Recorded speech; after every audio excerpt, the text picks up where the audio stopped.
Welcome to the Saturday Sports Line. Since 1969, the premier sports show about local high school sports, featuring coaches, players, and special guests. Now, here is your host of the Saturday Sports Line, Kankakee Valley Broadcasting's WKVI Sports Director, Mitch Columbi, and sports analyst, Chris McGowan. I think it's tie time. Roll Tide right now. It's tie Roll time. Tie. Roll Tie. Here we go. Tie time. Let's see if they can answer the call from Terry Minix. Here's Connor Benson up top into Ty Schumacher. Roll Tie. Roll Tie. Ty Schumacher and Terry Minix making it look easy here. Welcome to the Saturday Sports Line, the longest running high school sports show in Indiana. I am Mitch Columbi. The tradition continues here on Kankakee Valley Broadcasting as WKVI will always be here. I am with a good friend of mine, sports analyst Chris McGowan this morning. Chris, how are you? Not too bad. I need to ask Coach Minix if after his performance at the sectional level last Saturday, if he took those Nostradamus predictions that he made and went to the boat, went gambling maybe, rolled the dice a little bit. I tell you what, he was on fire calling everything right before it happened. Right after that part, I took it out, but he says, it's too easy. It's too easy. But yeah, what a great call there. We are sitting here with head coach of the Culver Cavaliers to switch things up real quick. Kyle Evans, good morning, Coach. How are you? Good morning. I'm great. Hey, it's glad to have you here. I know it didn't end the way you guys wanted, but you found yourself in a sectional championship game. And I mean, that's a lot had happened this season with injuries and other things that were out of your control. But you guys fought hard and fought valiantly against Marquette Catholic. I think I heard you say you're the only team that held them with under 50 points. Is that true? Yeah.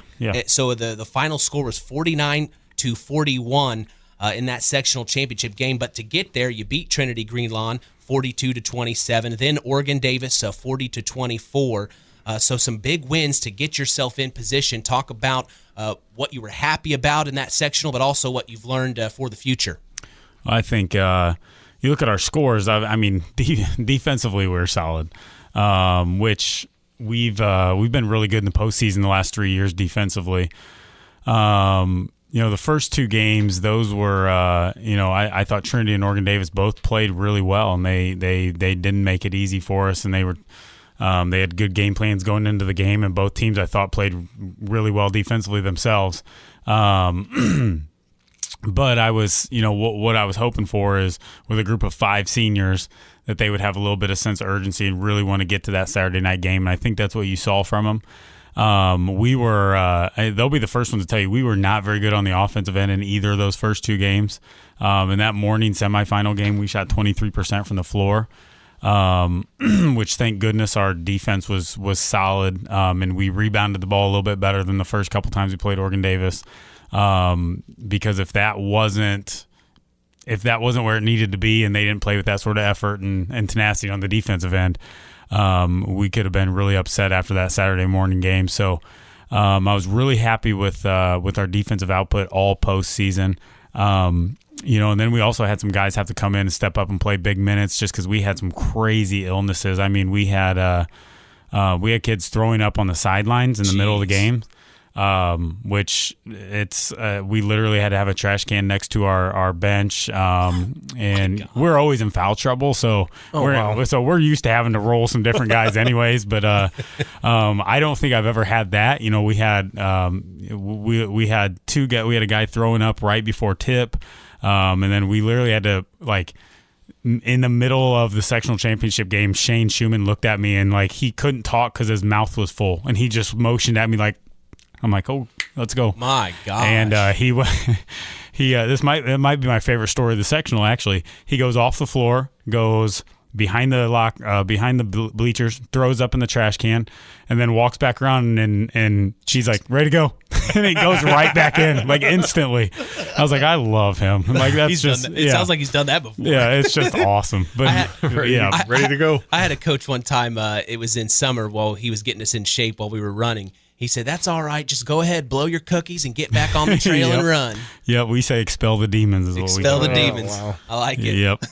But, that was So we were going through some crazy stuff last week, but we were really happy to get to that sectional championship game, and Marquette was an unbelievable team, and just watching them all week in the sectional, we were like, oh boy, these guys they're the real deal. Their athleticism and skill are a lot different than what we're used to seeing, and they were the number one scoring team in Class 1A, and we kind of looked at that like, hey, let's see what we can do against a really good offensive team. And see if we're as good as what we think, and defensively, and our guys did a nice job. But really, what made the big difference in that game is after the first half of the first quarter, and our guys calmed down and got used to that sort of pace and athleticism. Our guys really possessed the ball really well. We forced them to after we made a run and cut their lead down to 3, I think, there in the first half. They were really executing our man-to-man stuff. They went to a half-court 1-3-1 trapping zone pretty much the rest of the game. Our guys, it didn't faze them. They possessed the ball really well. We got good looks, got good shots. Really, we controlled. They're trying to speed us up with that, and it's hard to do that against our guys with a group of seniors and a really good point guard. So I was really, really pleased with our guys' ability to just absolutely control the pace of that game and give us a chance there in the fourth quarter. And again, we were down by there's 2 possessions in that game where we were down 5. We had talked about and at the quarter break at the end of the third quarter that we were always one stop away. We'd make a little run, and then we couldn't get that one stop. And we got down 5 with 4 minutes to go, 39-34. And that's where I said, hey, this is our one stop. We need that one stop. We got it. Went down. Joey Pizer made a great attack at the rim. Got a great look. It was contested. Could have been a foul. Maybe it wasn't. Maybe it was. But it's sectional championship time, so it's physical. And they blocked it up around the rim. They came down, hit a free throw. We're down 6 with just a few minutes to go. David Height got a great wide open look from the wing against their zone, and I mean it had to be 98% in the hoop and went in and out and fell out. Those are the worst. And then on top of that, Ortiz goes up, gets an offensive rebound, and a Marquette guy kind of collides at the same time. It was 50-50 who it went off of. They gave it to Marquette. Marquette goes down. We bat around a loose ball about 6 times. It seems like it ends up in one of their leading scorers' hands in the corner, and he drills a 3 to go up 9 with just a couple minutes to go. And you'd hate to say that was the game at that point, but it sure felt like a momentum shifter. Like, oh man, that might have been it right there. So that's photographic memory, Coach. Well, yeah, that's nightmare. Those are the nightmare ones. But as coaches, you always remember the losses more than you do the wins. Yep. And it's always those. Man, I keep going back to those 2 possessions. Like, man, if we could have got a foul call there, or if we come up with that loose ball and they don't hit that 3 or that 3 that went in and out, and it's a different ball game. It could have been a drastically different ending. I'm not saying we would have won by any means, but I'm saying it could have been much, much different.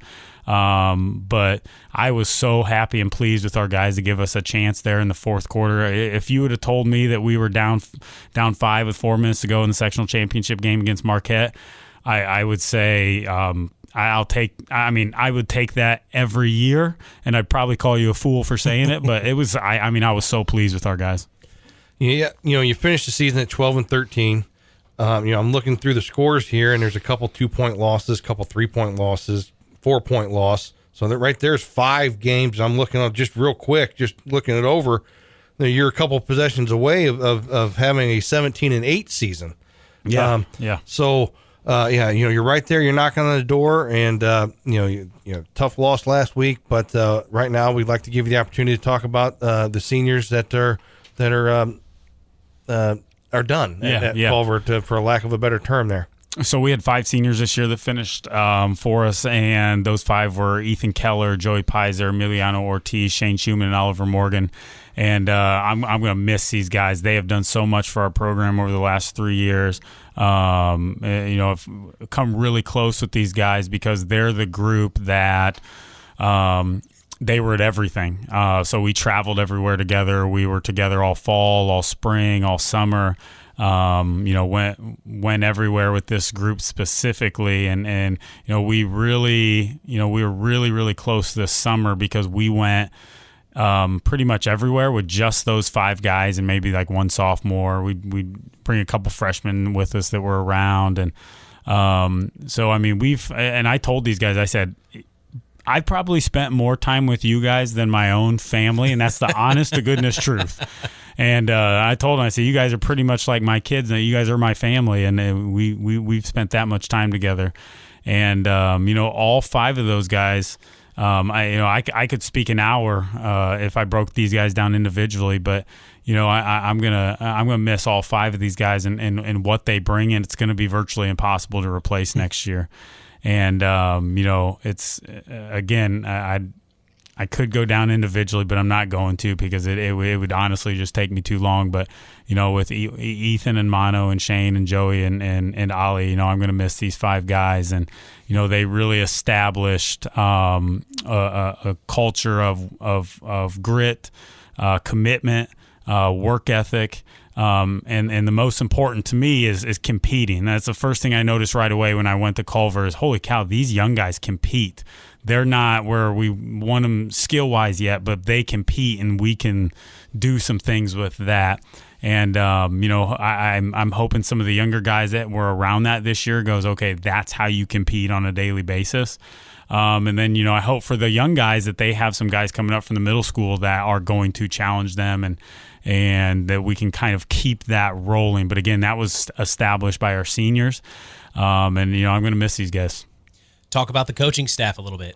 Yeah, so we got our coaching staff was awesome. We have AJ and Adam Neese, Rob Hochstetler, and then Austin Zahner, who played for me at Culver for a couple years. He came on and helped this year as well. And these guys, for me, Rob and I are really close, and he spent a few years with me at North Judson. I coached his son. We were really close, and he followed me over to Culver, and that meant the world to me. Just his friendship and companionship it's something you can't replace. From a Culver perspective, I tell Adam and AJ all the time, if it wasn't for those 2 guys buying into what I was bringing right away and them helping me sell it, because they were very close to those kids too. They've had them since junior high. For them, first summer saying, hey, this is good stuff. Like, let's buy into this. This is going to give us a chance. If it wasn't for them promoting what we were doing, we wouldn't be where we're at. So I'm definitely grateful for that. And I've told them that. And, I won't stop telling them that, because that was probably the biggest key as far as getting these guys to buy into doing what we do, because it's a little bit out of the ordinary and it's not easy to do. What's the future of the ball club looking like? We're going to be extremely young next year. We will not have a senior, probably. We didn't have any juniors this year. So next year is going to be a year of growth, learning, getting that experience under our belt. Because we'll probably be starting a couple juniors and a few sophomores, or vice versa. And next year will be a year of growth, and we're hoping, and we're looking at a 2-year to 3-year plan here. That second year, when they're all now 2- and 3-year varsity players, being able to maybe have some of the success we had this year. Can you believe you're coming up on coaching a decade in 4 years at Culver? No. No. A decade. Yeah, no. I had to say decade. I could just say 10 years. See, I was fortunate enough to start coaching when I was in college and got a head coaching job really, really young. So it may be 10 years, but it doesn't feel, sure. it feels nothing like that. But yeah, it never gets old. It's always fun and exciting, and you still get the same anxious butterflies before every game that I got when I was 20 years old. Last question, Coach. What's your message to Cavalier Nation? Well, first of all, I want to thank our students this year. They were awesome. We had student sections at pretty much every game, and that was not the case first couple years. They were awesome. We had some awesome senior leadership from our students. They set the tone for that. I had a bunch of I teach in the middle school, so it was easier for me to kind of promote to those guys, but we had a bunch of middle schoolers in our student section this year, which was awesome. So I want to thank all of our students this year that came to every game. That was awesome.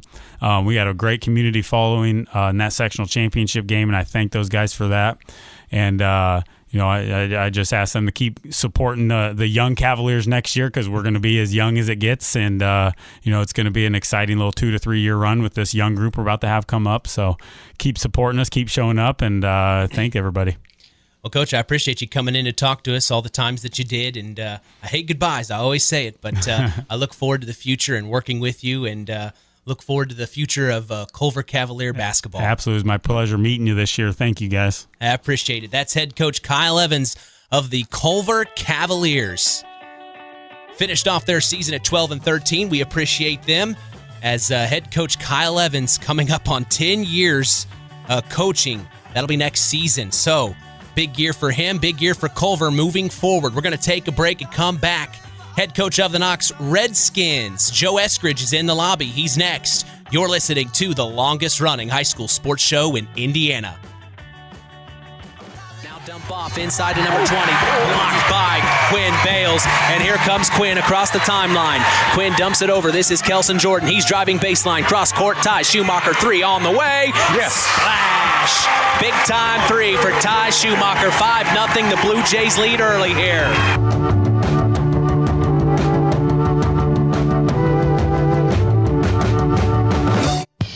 The Stark County Co-op has been a member-owned farm services co-op in Stark County since 1928. That's over 90 years, and they're still providing the same quality agronomy services to the farming community of Stark and surrounding counties. The Stark County Co-op is an LP and fuel provider. The Stark County Co-op purchases grain at both locations, Hamlet and Brems. You can reach them by phone at 1-800-782-3392. At First Farmers Bank and Trust, we've been serving family farms for over 130 years. We've seen our customers succeed in good times, pull through in tough times, and we've learned some lessons along the way. So we appreciate the customers we have today by finding the solutions they'll be looking for tomorrow. Are you ready to talk about your farm operation? Stop by a branch or visit us online at ffbt.com. First Farmers Bank and Trust. Equal Opportunity Lender. Member FDIC. Collins Insurance Agency in Knox has done it again. They have earned the distinction of preferred agency partner from the Western Reserve Insurance Company. Can't touch this. So what does that mean for you? Collins Insurance Agency provides themselves of taking care of its community. That means providing the best insurance that keeps you and your family safe in a time of need. And with this honor, Collins Insurance Agency looks forward to providing Stark and surrounding counties the best customer service you and your family deserve. Collins Insurance Agency in Knox, living the golden rule by treating you like family.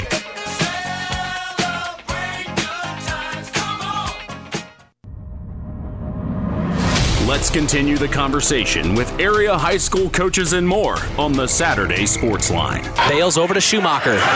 Back to Bales. He's going to pop a 3 top of the key, and he's going to cash in. Quinn Bales answering the call yet again today. 19-12, the Blue Jays back up. Welcome back to the Saturday Sports Line, the longest-running high school sports show in Indiana. Mitch Columbia along with Chris McGowan. We have head coach of the Knox Redskins, Joe Eskridge, in the house. Good morning, Coach. Good morning. Hey, it's glad to have you in here. I know it didn't end the way we all had hoped.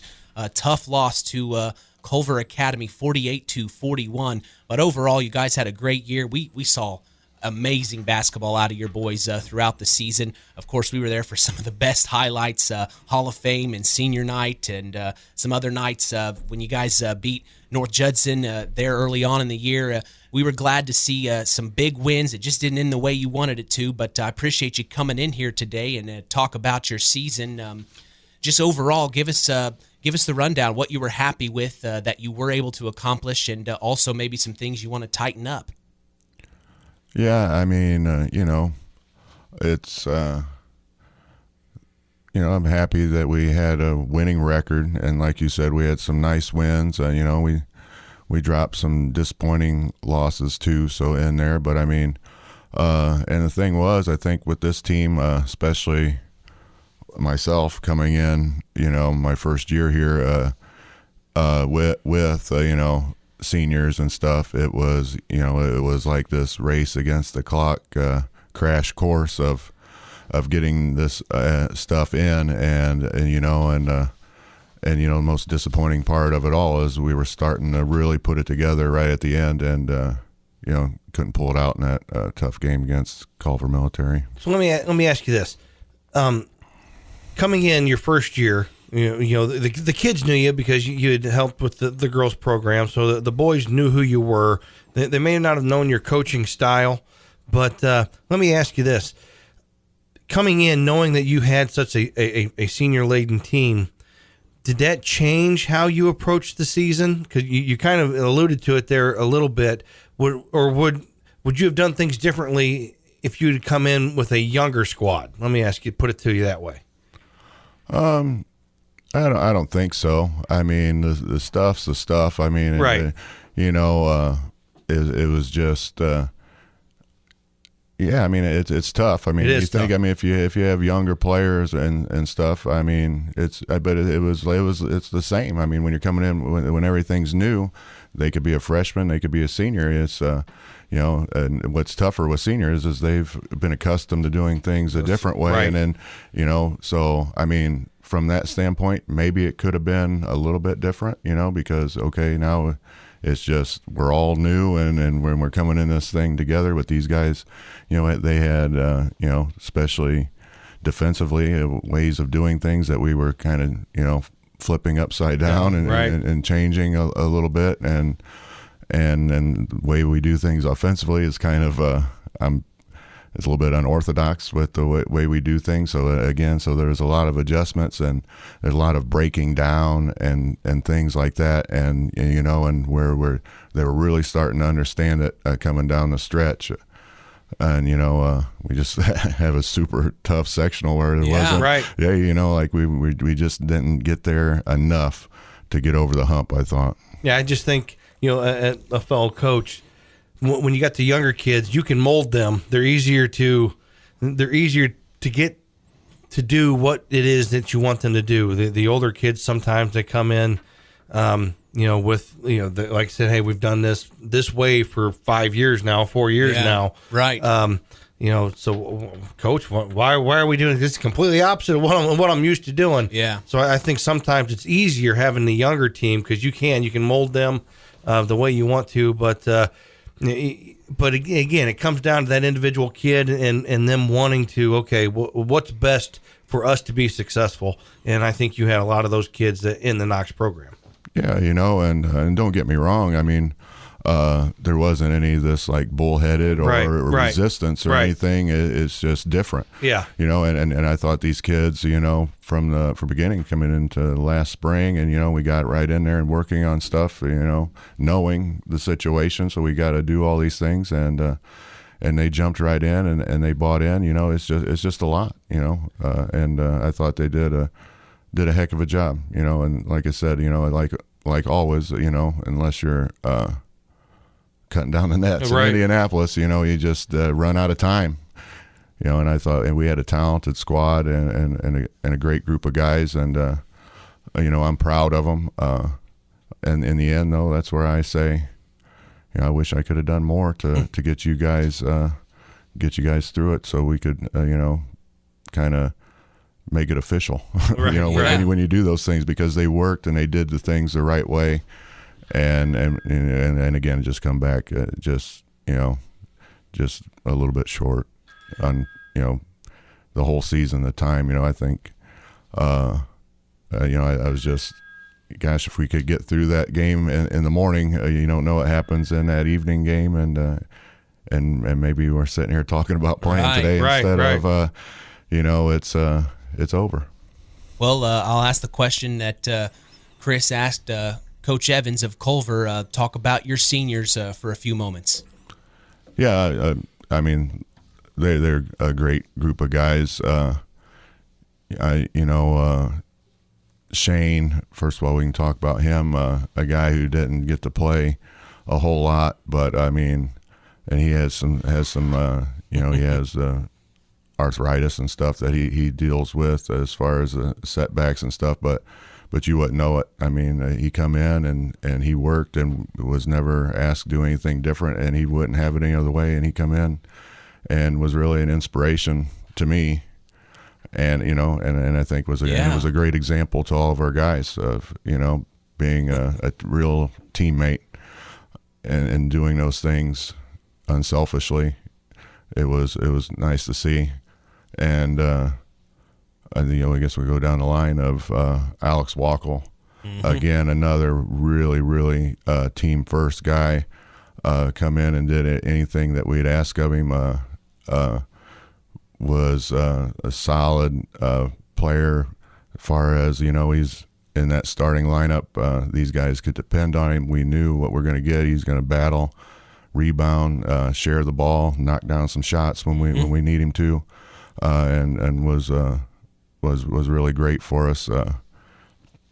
Cohen Watson, who you know, I thought, man, he was the one that was really starting to come on toward the end. And had his best game in that last game. I was proud and happy that he was able to do that. But then again, you know, and that's what I told him after the season. That was one, like, man, I wish we could have figured this out sooner because he's such a talented kid, and you know, and I thought he was coming along there at the end, and not to say, I mean, he had a nice solid season all around. But he was hitting some shots there at the end. He was hitting big shots and being more aggressive going to the basket, and yeah, he's a great kid. And then you get into you know, Declan Austin, who was you know, that big man presence that was just such a nice thing to have as a coach. You know, you know, he'll be really missed next year, especially because, you know, we don't have a guy like that. You know, and you don't get him unless you're really lucky to fill him in. You know, 6'6", and but it wasn't. You know, that's the thing. You know, he was.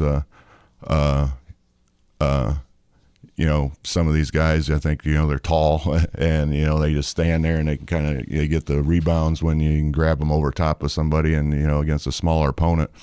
But he was just a really good rebounder and shot blocker.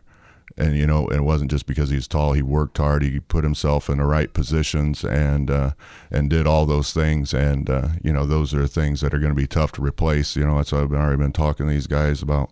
You know, that's a big hole, and, you know, and you know, we'll probably have quite a few more rebounding drills because we're going to have to do it more as a group now because he's not there to pick up the slack when somebody isn't there or something like that. So, but these guys understand that, and they'll do it. You know, and I'm proud of him. You know, breaking records and things like that, and I'm obviously proud of that. And then the Owen Binkley, and leave anybody out, did I? I hope I didn't. Did we talk about Alex Wackel yet? Yeah, we talked about it. Yeah, so then Owen was, you know, our leader all year. I mean, especially, you know, offensively and defensively. You know, you had Declan inside and you had Owen outside with being able to pressure a lot of times, you know, asked to score the ball for us and guard the best perimeter player on the court in most nights, and stepped up and did a fabulous job of that. You know, these guys are great players. You know, Owen was, you know, he's just one of those guys. Yeah, I mean, he has a motor. He never gets tired. You know, we know, like, yeah, he, you know, unless he gets into foul trouble or something crazy, he's going to be on the court the whole time, and it was just a great player for us this year, you know, and all these guys, seniors, every single one of them, was a huge part of what we're able to accomplish this year, and we're going to miss them. Well, talk about your coaching staff. Our staff was great this year. I mean, you had Bob Binkley and Dave Short and Jason Doolin. You know, these guys I'm kind of crazy, and and especially coming in, it's all new. I mean, Sure. I come in, kind of a late hire in the spring last year, and these guys were, they were dedicated, and they were, and they were looking to get started, and I got in, and we just all jumped in on this thing and did it, and then and they did a great job of doing everything this year. They, as far as guys taking care of a head coach, I don't know if they could do better. Well, the question I have, I hope Coach Short is listening right now because he was on my football staff at Knox. I tell you what, that guy has got some stories. Did you let him just tell some stories? Oh yeah, yeah, he's gonna tell them. Oh yeah. But no, I mean, I love Dave, and he does a great job for us. Right, he's a good guy. Yeah, so a wonderful a guy and a really good coach. Well, let's talk about the future a little bit. What are you excited about in the future? This is just year one for you here at Knox. Talk about what you're excited for in the future with the Knox Redskins. Yeah, I'm already, putting together the summer calendar, yep. and getting these things ready. I mean, with the senior laden group, we didn't get as much experience for some of these other guys as I might have liked. But I don't think we'll be too bad. I mean, we have some juniors who split some time and really got some great experience. You had Logan Taylor, who started here. He was starting for us, and he kind of, was, as other people came on, and he was right there sharing time. And then Nolan Short split some time there and got in a few games. And then we had Miles McLaughlin, who, as a freshman, was right in there, 6th, 7th man all year. I think he's probably 3rd or 4th in minutes for us because you get him on the court and it's hard to take him off. I mean, he's really gifted athletically. So I mean, defensively, you can get in there and go to the basket. And Caleb Schwant is another guy. There toward the end of the year was really coming on. And so I mean, we have some experience coming back, and we have some and some of these guys they'll be seniors. So I mean, and then we got some really good. Younger players coming up. Our JV was really good this year, and exciting at times, and when they're learning, but they were coming on too, and just like everybody, we were starting to understand. So going in next year, it'll be much easier. It's not a big huge transition. Everybody's been in there. They know what to expect, and and that's we'll start here in the spring. We'll start with some workouts and go into. We do a pretty extensive June with playing a lot of games and getting in there, and so we'll get back where we had last year. These guys will be the same thing. We'll get them as much time together and get a head start on that chemistry stuff as much as we can in a busy summer, and then go back to work next fall and into the season. All right, Coach, last question. What's your message to Knox Redskin Nation this morning? Yeah, I mean, hey, we didn't get it done this year, but we're going to come back next year, give it everything we got, and take another crack at it. Coach, I appreciate you coming in all these weeks and talking with us. It's been an honor to talk with you and get to know you. My first year here, too. So we learned together. I appreciate you, Coach, and we look forward to the future there for the Knox Redskins. Yes, it's been very nice for me, too, and for all our kids. I mean, you guys do a wonderful job, and we appreciate it. It's something that, we really appreciate. Right. So Coach. thanks, guys. Thanks, Coach. Yeah, I appreciate no problem. it. Yeah, absolutely. Hey, that's head coach Joe Eskridge on the Saturday Sports Line. As their season comes to a close, 13-10 was the final record. We are going to take a break and come back. Head coach of the North Judson-San Pierre Blue Jays, Kent Chezem, is on the other side. You're listening to the Saturday Sports Line.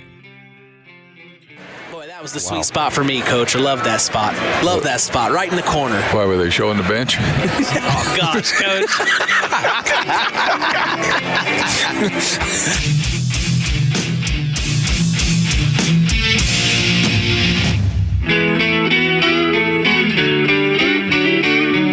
This presentation of our area's local high school sports is sponsored by Pulaski Memorial Hospital in Winamac. Pulaski Memorial Hospital is dedicated to providing excellent health care to improve the health and quality of life for the people and the community they serve. They will meet the community's needs and exceed their expectations by creating the best possible health care experience. For more information of the services they provide, call 946-2100. Real magic is everywhere. It's in your mom's cooking, in 4-hour dinners with friends, in that first bite of something new, and in the fizz of a Coca-Cola. Now with so many options for less than $5, the Coca-Cola Value Collection will help you make the most out of every magic moment for so much less.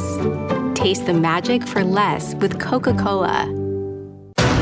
Stay tuned for more sports talk with Mitch Columbi on Kankakee Valley Broadcasting's WKVI. Since 1936, Standard Plumbing, Heating, and Air Conditioning have always taken pride in doing the job right. Third-generation owner Brian Hammond and his family have always set the standard when it comes to taking care of all your heating and cooling needs. Making your home a comfortable home is the absolute top priority. If you are uncomfortable in your home, give them a call at 574-936-4660. Follow them on Facebook. Let Standard Plumbing, Heating, and Air Conditioning help you take control of your comfort. Here's more with area high school coaches as we return to the Saturday Sports Line from the Pulaski Memorial Hospital Studios on K99.3. And here come the Trailblazers pushing it forward. Stolen back by Cheyenne Allen. He has eyes in the back of his head. Here comes Cheyenne driving baseline all alone. Puts up the layup and he gets it to go. Cheyenne Allen. Oh yeah, baby. 32-27. Welcome back to the Saturday Sports Line, the longest running high school sports show in Indiana. I am with Chris McGowan here in the Pulaski Memorial Hospital Studios. As we are so glad to be here for you this morning, we have on the line head coach of the North Judson-San Pierre Blue Jays, Kent Chezem. Good morning, Coach. How are you? Good morning. Doing well. Thank you. Hey, I'm glad to have you on here. First things first, Coach, what is your morning routine look like for game day? Well, I'm in the office already this morning, just kind of getting some things together. We'll have the kids come in about 11, rewatch a little film, do a little walkthrough, and then get ready to play. So let me ask you this: now, you going into a big game, actually, let me backtrack here a little bit. You okay? What's your take? What's your take on the one-game regional? Do you like the switch? Do you not like the switch? Would you much rather play 2 games for a regional championship and 1 for a semi-state, or what's your take on the way the IHSAA has switched the schedule? Well, I like it, and it's not. I think I've heard a lot of people say, "Well, hey, if we win one game, we win a regional," and I don't know that that's the reason I like it. I think the reason that I like it for preparation this week, it's been better for us. And then if you win, then tomorrow there's going to be another draw, a pairing show, builds a little bit more excitement throughout the tournament. I think it's a good change. It's a positive change. So we'll see. I was going to say, it makes it a little bit easier to prepare for the one game in the regional instead of trying to prepare for 3 other teams. Obviously, you got to win the first one. With the way it was in years past, but then you've also got to have a game plan kind of ready for the other 2 teams in that other morning game. So, preparation-wise, it had to make it a lot easier this week, that's for sure.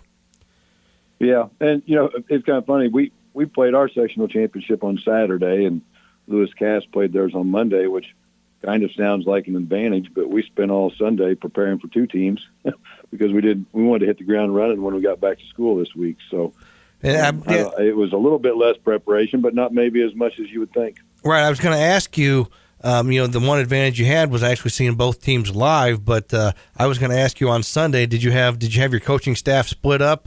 Okay, you guys are watching Wabash film, you guys are watching Lewis Cass film, and then come Monday, come ready to present what it is that you have, and then we will we'll go watch the game Monday night, and then we'll go from there. Yeah, we split some of that up. Maybe not quite as much as you do in a sectional because there's so many other possibilities. Right. As you head into a sectional with 5 other opponents. with this just being two, we can kind of all get a handle on both teams and watch a little film and bring our ideas together. And, the more we watched of Lewis Cast, the better they got. So we do know we had a tough opponent today. Well, Coach, what is it that you want to focus on? What is one thing that you can share with us, I guess, that you've been trying to get your boys to focus in on first thing once that tip happens today? Well, in terms of our opponent, they are the biggest team we've faced all year. They've got a 6'6" point guard. They got a 6'5" kid in the middle who's going to be a college football player. They've got another 6'4" kid next to him. They bring a 6'6" kid off the bench. The coach's son is a perimeter player, and he's 6'3", but he's probably going to be 6'5" by the end of next week. He's just a freshman, and every time I see him on film, it seems like he gets taller. They are huge, and they pound the ball inside. They're really strong and physical, and that's something that we're not. I mean, I think we're physical in our own right because we have athletes, but for us to be successful today, we're really going to have to do a number on the glass. Our post defense is going to have to be good. Our rotations and on our defensive end definitely going to have to be on point. So they do pose some problems. Well, we know that you guys are deep when it comes to in terms of bench. Talk about what your bench is going to have to provide for you today. Well, just like all year, they're going to have to provide a spark. And, you got a guy like Eric Materna who does a little bit of everything for you. He's so versatile. Here he is, a little over 6'3", and he can run as good as anybody. He jumps well. He defends well. He rebounds well. He can guard a post player, or he can go guard a point guard. We've got several guys like that. And Aldrich Harper, a guy like him coming off the bench, just his leadership and his poise. Of course, everybody knows he can knock down a shot, but defensively he's pretty versatile as well. And then, the other guy that's probably going to get some minutes today is Josiah McDaniel, and he's a kid that has played well for us at times this year. And boy, just a strong physical kid, and people have seen him on the football field know what kind of athlete he is. Mm-hmm. And he's had some good moments for us this year, and we hope he has some more today. Yeah, I was very pleased with Eric Materna in that championship game last Saturday. He come off the bench and provided that spark, rebounding, scoring. The moment wasn't too big for him, and I just thought that was huge for your team last Saturday night. Yeah, you're talking about a kid who's been to the state finals in track. Right. He's certainly athletic. He's a smart kid, and there's not going to be a moment too big for Eric. He's competed at the highest level, so we're just happy he's on our side. Well, Coach, I appreciate you taking a few moments here. I know you're getting ready for a shoot-around and film, but we've got your interview in the second hour. Of course, our Salute to the Champions interview with several of your seniors, and then, of course, your interview. But I appreciate you taking a few moments here on the phone with us and chatting with us. We'll be there here in a few hours for you. All right. We look forward to seeing you. All right. Good luck today, Coach. All right. Thank you.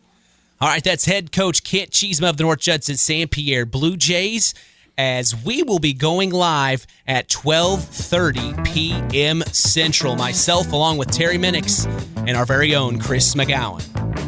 The North Judson-San Pierre Blue Jays hope to breeze their way through for win number 14 in a row. That's a chance for 14 wins in a row today for the North Judson-San Pierre Blue Jays. Pack the house, Blue Jay fans. If you can't make it, join us right here on KVB's WKVI.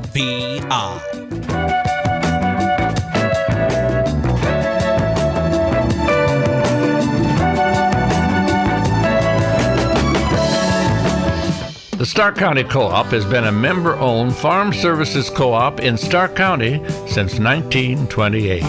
That's over 90 years, and they're still providing the same quality agronomy services to the farming community of Stark and surrounding counties. The Stark County Co-op is an LP and fuel provider. The Stark County Co-op purchases grain at both locations, Hamlet and Brems. You can reach them by phone at 1-800-782-3392. Stay tuned for more sports talk with Mitch Columbi on Kankakee Valley Broadcasting's WKVI. At First Farmers Bank and Trust, we've been serving family farms for over 130 years. We've seen our customers succeed in good times, pull through in tough times, and we've learned some lessons along the way. So we appreciate the customers we have today by finding the solutions they'll be looking for tomorrow. Are you ready to talk about your farm operation? Stop by a branch or visit us online at ffbt.com. First Farmers Bank and Trust. Equal Opportunity Lender. Member FDIC. You're listening to Mitch Columbi and Chris McGowan on Kankakee Valley Broadcasting's WKVI. Oh, and it bounces around several times. Rebounded by Eric Materna, and he gets the putback to go. There he is, Eric Materna, making things happen.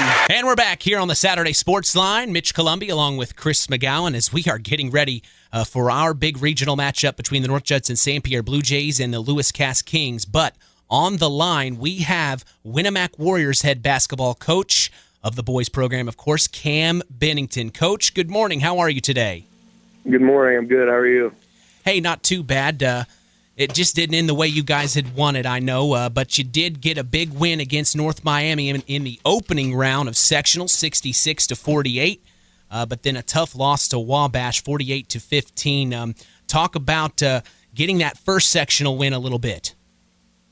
Yeah, I thought we played really well on Tuesday night. I thought the kids executed well, and I think we played well in a lot of different areas, which kind of has been atypical for us throughout the year. We usually had nights where, maybe we were good at one thing but not as good at another, or struggled in certain areas. And that was the night where I really just felt we kind of put the game plan together and played really well. And, John Malco had a great game that night. Scored 23 points and had 7 rebounds and 7 assists to go along with it. And then you add in Jace Bentel, who's been just kind of a role player that's been a little streaky for us at times. He ended up getting 14 or 15 that night. Brendan Hines knocked down a couple big three-pointers. It was just a night where everyone contributed, and I thought we played well. So you finish the season at 9-16. You start off the season 0-8. From that point on, obviously, you finish with a winning record. You go 9-8 to finish the year. Talk about this first season here at Winamac and the growing pains there early on, and when you saw that light bulb actually click in your players that okay, yeah, this is all making sense, and they felt more comfortable. Was it that after that 8th game, or was it before that? Did you feel like things were starting to pick up before that 8th game of the year? Yeah, I think there was a couple different things that I can go to really think of light bulb moments. Maybe a light bulb moment for me at a time, and I'll talk about that. But first, and I've used this example a lot, was John Malco was our leader offensively and did a lot of things for us offensively all year long, and he went down there in game 8. Got injured and didn't play for missed 3 games with a knee injury. And when that happened, some other guys kind of knew they were going to have to step up, or we were going to start getting beat, and we were going to start getting beat real bad because he was most of our offense. And guys did that. And then when John came back into the mix, we had guys playing with confidence that maybe they weren't before. It made everything a little bit better. So as much as it was terrible for John, and I hate that for him, it might have been the best thing that happened to us was having to play a couple games without him. So some guys could maybe more clearly define their role and gain some confidence. And then, I think the other one for me was, like you said, we started 0-8. We finished 9-8 from there, but I can go a step further, I think, and say, really, if you look at our last 11, we were 7-4 in our last 11, right? Which was where I really feel like that stretch, because we did win 2 or 3 there in that holiday. We won 2 in that holiday tournament, but then we came back from the holiday tournament and lost 3 straight to start the new year. And so I kind of look at, once we got through that 3 straight losses, really the Judson loss was kind of when things started to really come together. And even though we lost, I still look back at saying North Judson was probably our turning point game of the year, because I think they're the best team we played all year, and we didn't necessarily get completely ran out of the gym that night. They beat us, I think the final score ended up being 20, but that was a game where we competed from start to finish, and I felt like we were in it the whole time, and a lot of different things had started to click, and again, they ended up beating us by 20 points that night, but it was right around maybe 12-14 for a majority of the night, and it made me feel like, hey, these guys are starting to get it because, that's a really, really good team. And I think part of it is I had a moment with our athletic director and with one of my former college coaches on the phone one day where, he asked me, what are you running offensively and what are you doing defensively? And I told him what we were doing at the time. And he said, well, is that what you would do if you're really good? And I said, no, it's not. And he said, well, then you're never going to be really good at it. And that kind of hit me like a ton of bricks. I was like, he's right. We're trying to play the short game and win every individual game and, completely change things. And when we're doing that, we're just being reactive to the other teams and not getting good at anything. We didn't have an identity. And once we established our identity and established what we wanted to do, and we started to maybe play the long game a little bit more, I feel like we got better at the short game. So it's kind of funny how that works out. Well, in exactly what you're talking about, that after that North Judson game, you guys went on a 5-game winning streak from January 14th to February 4th. Talk about what that time frame of the season really showed you about this team, and then you yourself as a coach in your first year. Yeah, that 5-game stretch was a lot of fun, obviously because we were winning games, but that was when I saw the shift in their mindset. I don't know that they necessarily believed that they were winners as basketball players.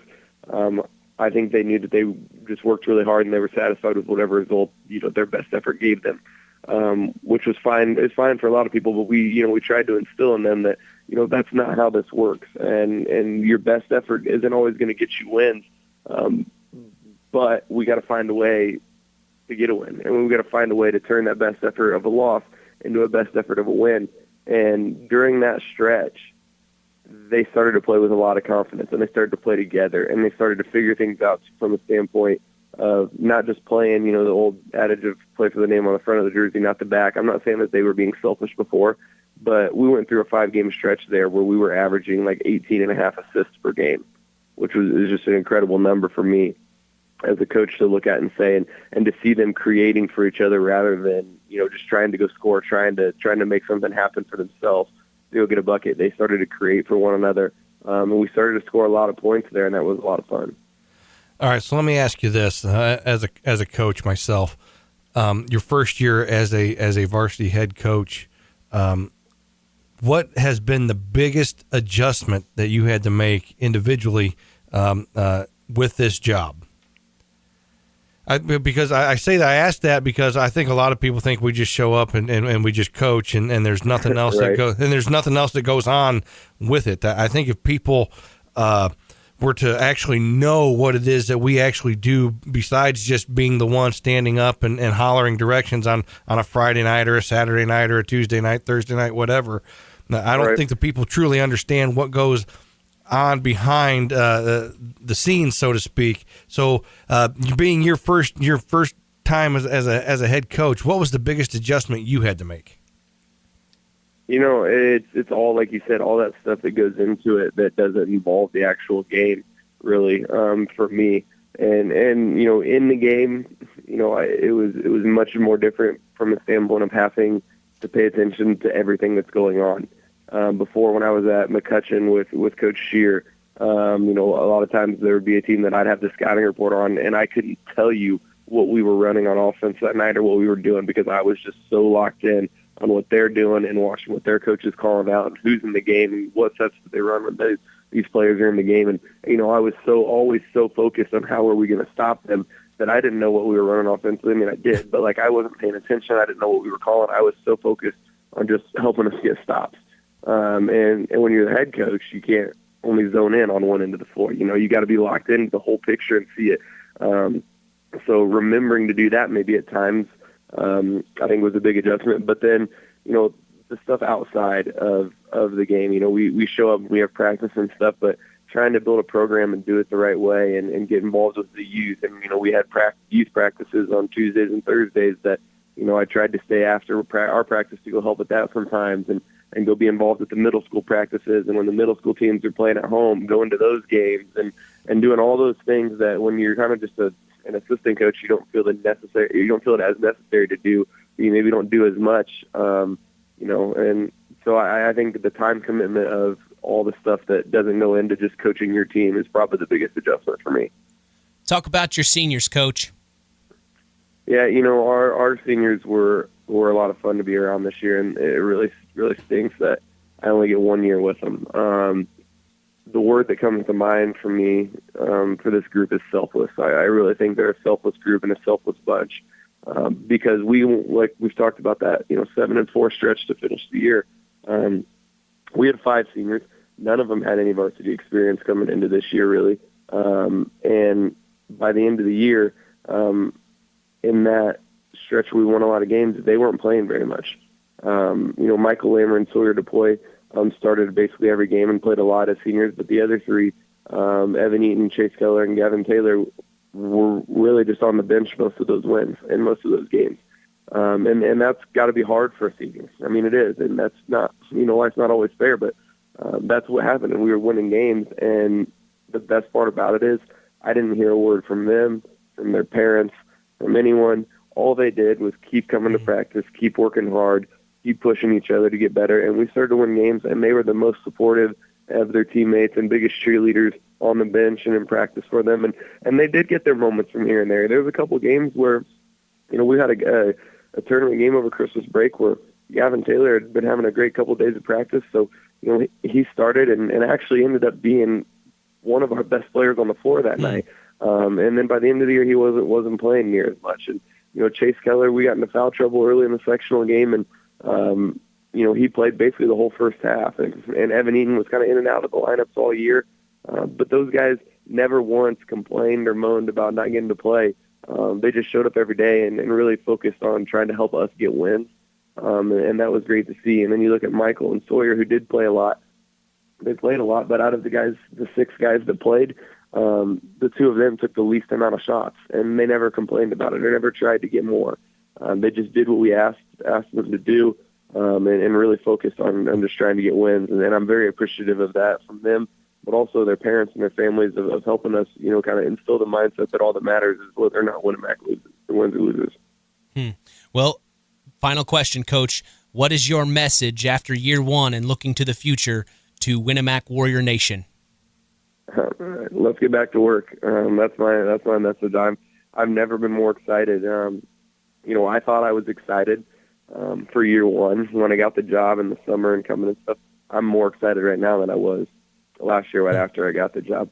I got that April date circled on my calendar of when we can get back in the gym and start working on things. And I think my fiance is tired of me watching and talking basketball, and I think she thought that when the season ended, we were probably done with a lot of the late night film sessions and watching film on the couch. And, I think she's realized that that's changed because I think I've probably watched more film since the season's been over than I did when it was going on. And so, I'm excited. I'm ready to go. We do have a lot of guys coming back. We return on about 80% of our scoring, 80% of our rebounds, about 70% of our assists.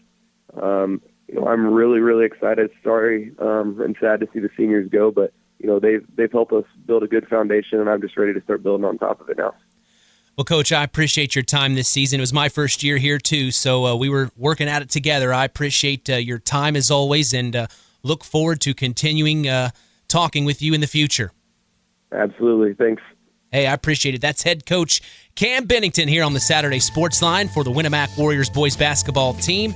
They finish off their season at 9-16 on the year. Big shout out to the Winamac Warriors as well as head coach Cam Bennington for his time this season. We're going to take a break, go to the top of the hour, news and weather, athlete of the week. Connor Frazier's on the other side, as well as our salute to the champions segment with the North Judson-San Pierre Blue Jays seniors and head coach Kent Chezem, as well as the Where Are They Now segment with Harold Welter. That's all in the next hour. You're listening to the longest running high school sports show in Indiana, the Saturday Sports Line.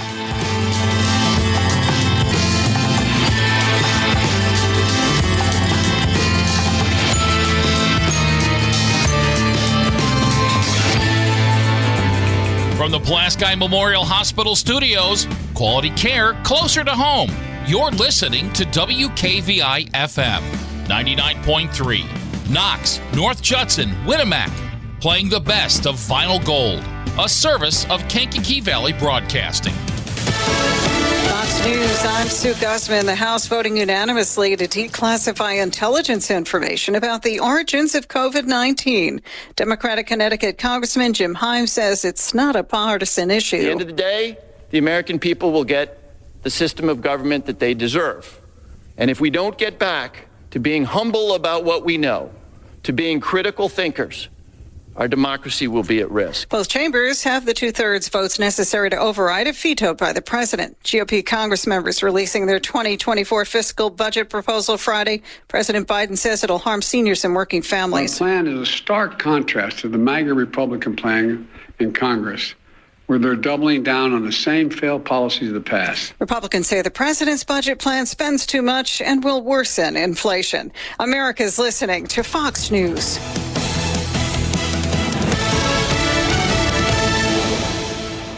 And now another no-brainer money-saving tip from Progressive. That doesn't sound good.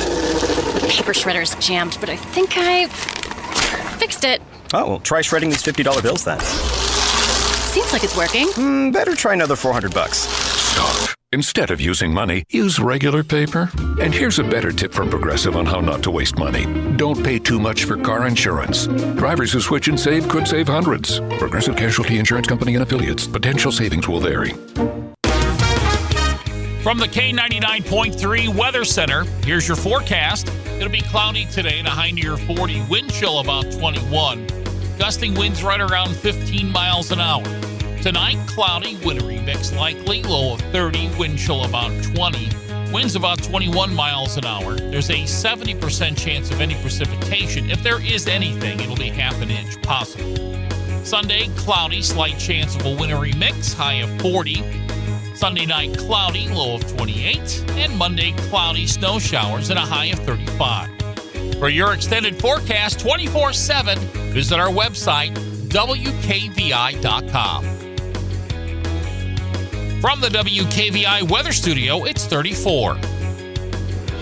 It's time now for Hour 2 of the Saturday Sports Line with your host, Kankakee Valley Broadcasting's WKVI Sports Director, Mitch Columbi, and sports analyst, Chris McGowan. Back for more here in Hour 2 of the longest-running high school sports show in Indiana, the Saturday Sports Line. I am Mitch Columbi. The tradition continues here on Kankakee Valley Broadcasting as WKVI will always be here. Hey, we're talking our Tyler Roth WKVI Athlete of the Week from Oregon Davis High School, Connor Frazier. Man, what's there to say about Connor? He leads the state in charges taken and is 4th in the entire nation. This basketball player puts his body on the line. I was able to sit down and chat with Connor this past week. As let's go ahead and bring him in. Here's my sit-down interview with Oregon Davis Bobcat, Connor Frazier. All right, Connor, here we are. Congratulations on becoming the Tyler Roth WKVI Athlete of the Week. First off, what is it about basketball that you enjoy? Well, it's just like playing with my friends, meeting new people like every year. It's just like having fun, taking charges, obviously, scoring the ball. Just the big momentum shifts like in sectionals. That's just a fun atmosphere. Well, talk about this team a little bit. I've seen you guys out on the court throughout the season. It looks like you guys really get along. Talk about the friendships on this team. Our friendships are pretty strong. This team, we love playing together. We've had that strong bond ever since the beginning of the year. And it's going to suck because we're losing 2 key parts of this team, and they bring this team together, and it's going to be tough.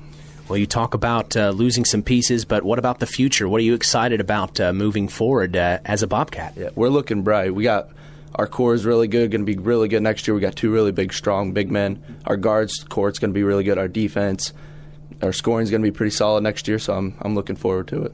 Who on the floor that you really can, is there anyone out on the floor that you really can rely on, or someone that when you're in trouble you can get the ball to and something can be made or something can happen? Yeah, the whole team. I mean, I could rely on the whole team. They're all really good basketball players, and that's just also something that we can all trust each other, and that's something important for basketball. Talk about Coach Sennert. What does he bring to the table that you really like? He's a great coach. His offense is really good. I mean, we're always talking. We have a good practice. He'll bring the team up if we're down. So he's a really good coach. He's talked several times throughout the season during the Saturday Sports Line how you taking charges has been infectious to the rest of the team. And I know you're number 1 in the state and number 4 in the country. Talk about what it's like when you see other guys on the team doing what you have started. Well, it feels good because that never happened at the beginning of the year. It means like they've been watching me, so I'm actually like a role model. It's really cool. Like I love seeing other kids take charges. Like even in practice, like that's something huge. Like, they're learning, so it's a key point. Well, and talk about, taking charges. A lot of times you have to get your feet set in a very fast situation. You're guarding guys that are point guards, 2 guards, up at the top of the key. I mean, to be able to set your feet, what's going through your mind? How are you able to get in position to make sure that it looks square for the official to see it? Because there's a lot of times, where you'll get called for a blocking foul, but actually you were in place. It just depends on how the official sees it. Talk about making sure you try to get in position. Well, I make sure I just try to like get in front of him, make sure I'm down and I'm ready. And if he does drop that shoulder, I just lean back and take the charge, I guess. And talk about that. Not only is it taking the charge, but you got to sell it a little bit. You got to make it look like he actually did do what you just saw him do. Sometimes you've seen charges where they don't call it because the person didn't really fall over. Like, talk about the art of it. You got to sell that really hard. So I try to get into it really good, and that's just something that also the team's starting to learn is to sell too. So well, and then from watching you out on the court, I noticed it's not really maybe the main thing that you bring to the table. You can score, you can get off the dribble. Talk about some other aspects of your game that you're going to work on this summer and that you hopefully will get noticed for other than just charges. Well, my brother, obviously, in high school, he was a big three-point shooter, so I'm going to, over the offseason, I'm going to try to get my three-point down and extend my range a little bit, not much, but that's just something I'm trying to work on, be a big scorer this next season. Well, you talk about your brother, family. What are your parents' names? My mom is Nikki Casella, and my dad is Bill Frazier. And what is your brother's name? Trevor Reisner. Awesome.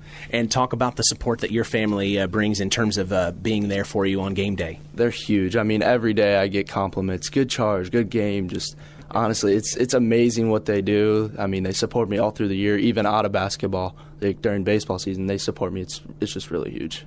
At what point were you told you were leading the state in charges? It was actually before our last game of the season, and they were like, "Yeah, you're first in the state," and I'm like, cool. Well, and then when we had announced it on Saturday, our sports analyst Terry Minix had mentioned that you had gotten 3 more since we had announced it during the game this past Saturday. Yeah. Is that going to be something you're going to keep in your back pocket? Of course it will. Like, I'm always going to be taking charges. Like, will you get bruises when you wake up the next morning? Oh yeah, I'm sore, definitely, for sure. Like, it's a struggle, but I do it. What is it about putting your body on the line that makes you want to do that? Because it's just such a big momentum shift during the game, like during those key points, if it's a close game, or it's just something like winning the award. Like last year, my season got cut short, and I strived to like become number 1 in the state, number 1 at our school, and that's just basically it. Well, you talk about what you strived for now. What's the next thing that you're striving for? What do you hopefully see happening for the Oregon Davis boys basketball team? Well, hopefully we can win a sectional, but we'll just have to see, I guess. And you're looking forward to the off season, then, it sounds like? Of course, yeah. That's just the time for our team to get better, maybe more bonding, just get close with each other. What does it mean to Connor Frazier to be an Oregon Davis Bobcat? It's huge. I've been here all my life, and I love it here. Great teachers, great athletic director. It's just so huge to be here. I love it. You talk about the teachers. What's your favorite class here? Definitely PE. Mr. Ash is pretty cool. And I'm keeping you from that right now, aren't I? It's all right. We're roller skating. I'm not a big fan of roller skating. Well, Connor, I appreciate your time. Congratulations, and good luck in the future. Thank you. Big time thank you to Athletic Director Aubrey Lady for helping me set up that interview. As we are going to take a break and come back, we are getting ready for our Salute to the Champions segment with the North Judson-San Pierre Blue Jays. Of course, they're coming off their big win last weekend, making it their 2nd straight sectional championship in a row. I talked with Kelson Jordan, Eric Paterna, Cheyenne Allen, Ty Schumacher, and Aldrich Harper. That's on the other side of the break. You are listening to the Saturday Sports Line.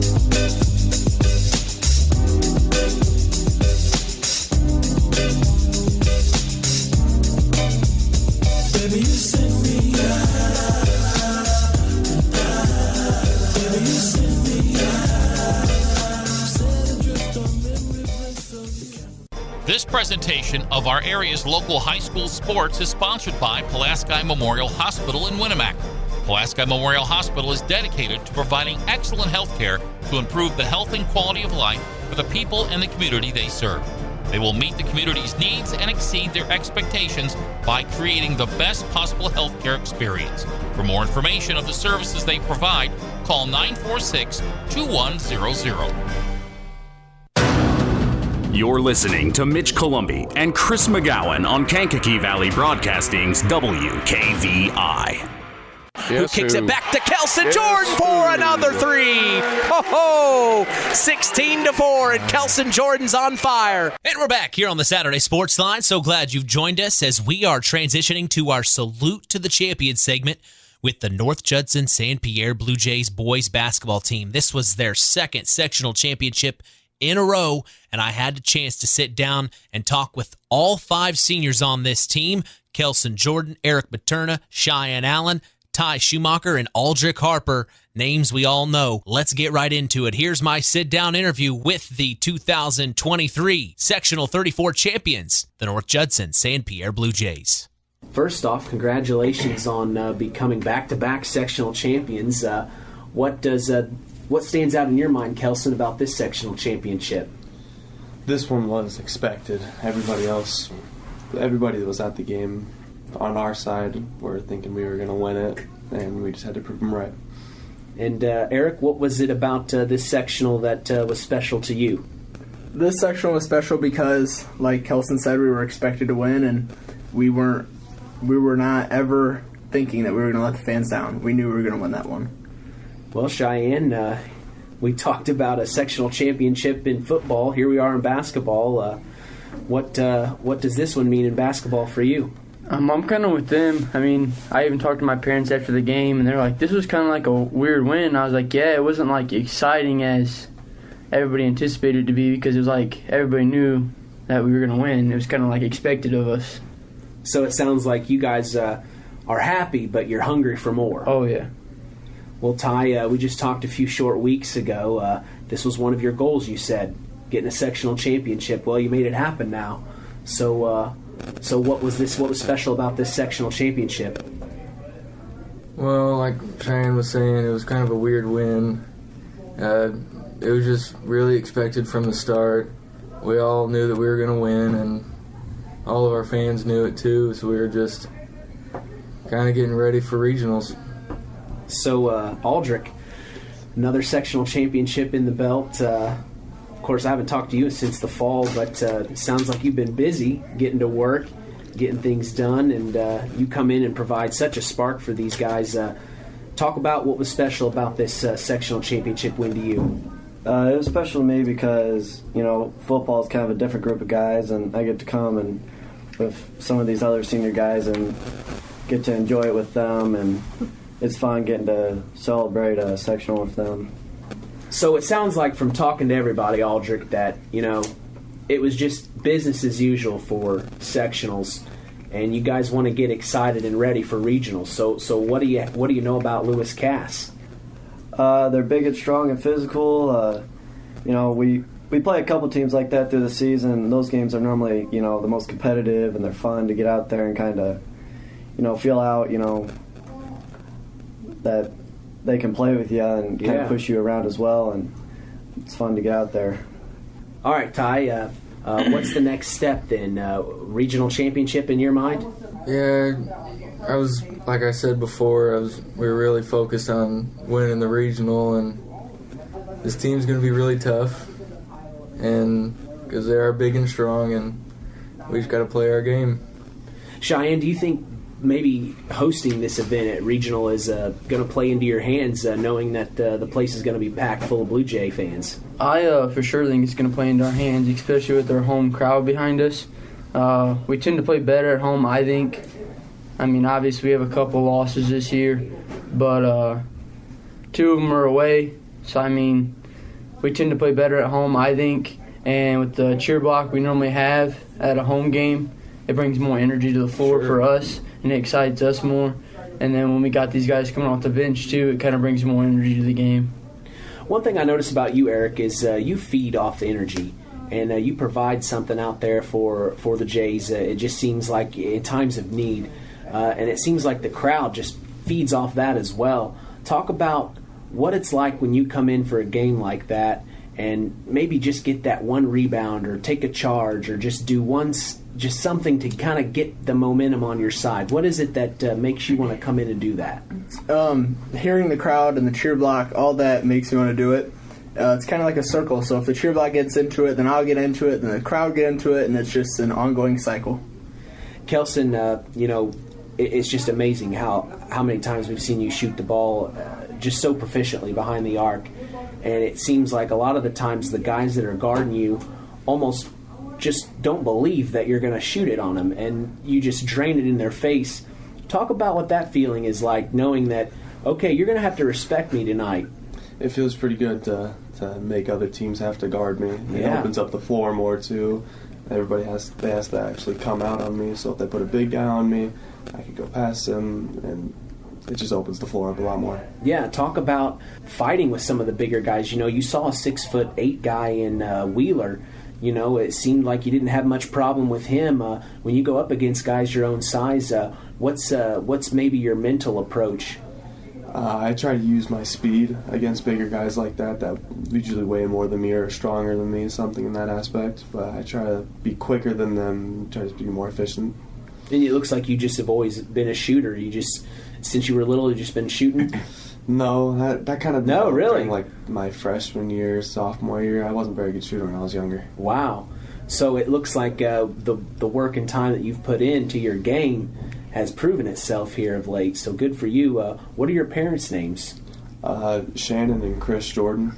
And talk about them. I'm sure they're a big support for you. They have supported me whole life throughout playing basketball, put me in AAU circuits and all that kind of stuff, tried to get me the best training, and they've been really helpful to all that. Well, what do you know about Lewis Cass? I know that, like what they said, they're big and strong, but I believe that we're quicker than them, and that will be one of our main advantages. And if we play our game how I know we can play, should be a game for us to win. What do you think, Eric? What do you think of Lewis Cass? I think they're good. They have a big, strong team. Like Kelson said, they lack a little bit of quickness, but I think if we play a good defense and rebound very well, then we should be able to control the game. What are your parents' names? Eric and Brandy Materna. And I'm sure they're big supporters of you. Talk about them for a minute. Yeah, they're my biggest supporters, but they're also my biggest critics. So when I do something wrong, they're going to tell me, and when I do something good, they're going to tell me. So it plays into it's tough love. Yep. So Cheyenne, what are your parents' names? I have April and Cheyenne Allen, and then Melinda and Bill Kennedy. They've supported me obviously since I was in elementary. Yep. They've been right there through football, basketball. The main reason I even played football was because of them. My 6th grade year, I ended up not deciding I didn't want to play football anymore, and they pushed me to continue it. And now I'm here playing 2 different sports and winning in both of them. So sure.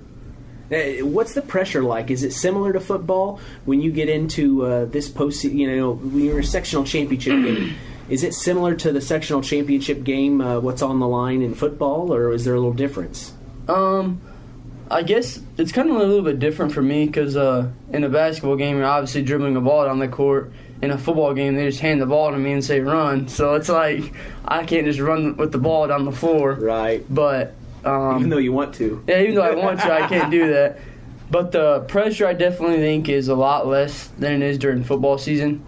I feel kind of calm on the basketball court, like I've been here before. So it's like it's a sense of like just being there. Like I've been there before, so here's just another game. Yeah. Ty, talk about the big moments. It seems like there were times where Coach Chezem was drawing up plays to kind of get you open, to get some shots. Because there in that first quarter, it was kind of just back and forth to start things out. It seemed like they were looking for you. Talk about when the play is drawn up for you and you know the ball's coming to you, what that what it's like for you. What's going through your head?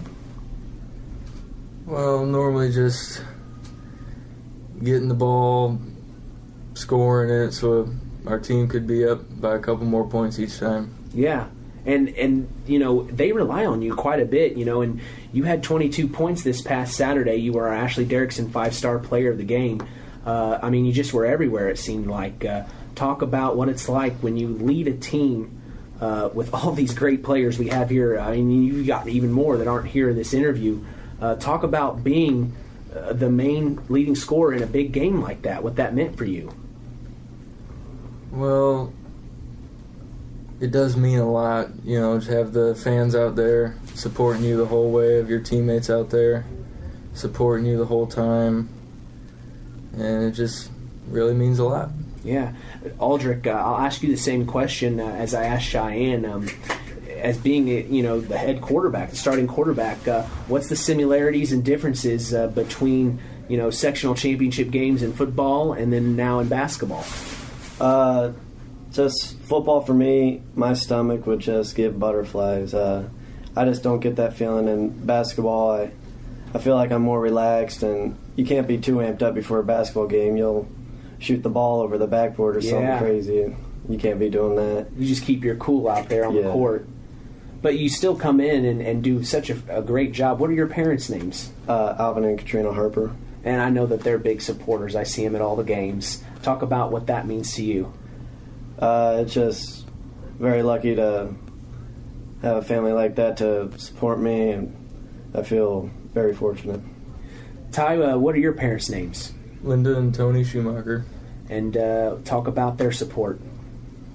They've been supporters since day one, getting me through AAU circuits and taking me to all these practices and getting the best training, and just doing that throughout middle school and high school and everywhere else. It sounds like as a collective, you guys have been playing together for, before middle. It seems like since elementary, and then you guys both mentioned AAU. Did you guys both play on the same AAU team? Me and Ty did for a little bit, but I'm the latest one that came here. I came here freshman year. And really? These guys have been playing together since, I don't know. We've been playing together freshman year. Yeah, he came here freshman year. He lived in the general area before he came here, and then he moved to Judson, and him and Aldrich are actually cousins, so that's how we first met him. Cool. And then me and Ty and Eric and Aldrich and some of the other guys that aren't playing anymore in our grade have been playing together since we were in middle school, elementary even. And then me and Ty played AAU together for a couple of years. So it's like you said, it's almost like you guys have been playing for long enough, Aldrich, that, you have some butterflies, but it's not really like maybe for football, because that's your favorite sport, but it's more of, we've been here, we've done that, we've played with each other so long that we're confident in what we can do as a team. I think that shows when you guys play. Kelson, talk about the confidence that this team has when the fans watch you guys. We all have a lot of faith in each other to make the right decision, make the right play at the right time, and that's just come from a long time of playing together, everybody being good friends, and the trust that we've built over period of time. Well, let's start with you, Kelson. We'll ask the same question and go right down the line. What is it that you want to make sure happens this weekend for regional? I want to make sure we win this thing, man. The first time since 2008-9, and when my cousin won it, and I want to make sure we get this again so we can prove to the community what we can do. What's your cousin's name? Miles Tice. And he was on the last regional championship team from North Judson-San Pierre? Yep. Interesting. Shout out. So what do you want to make sure happens this coming weekend, Derek? I definitely want to make sure we win the game, like Kelson said. But after we win the game, it gives us that opportunity to go to semi-state and win, which has never been done in school history. So that's a lot of pressure, but also something that we want, and I know that we're hungry for. What do you want to make sure happens, Cheyenne? I want to make sure our team stay healthy throughout the tournament run, obviously. And like they said, we want to win it. We're hungry for it. The coaching staff has put it in our head that we can win it and we can go far in this tournament. So it's been fun to play with these guys and also have the coaching staff backing us up for it. Mm-hmm. What do you want to make sure happens, Ty?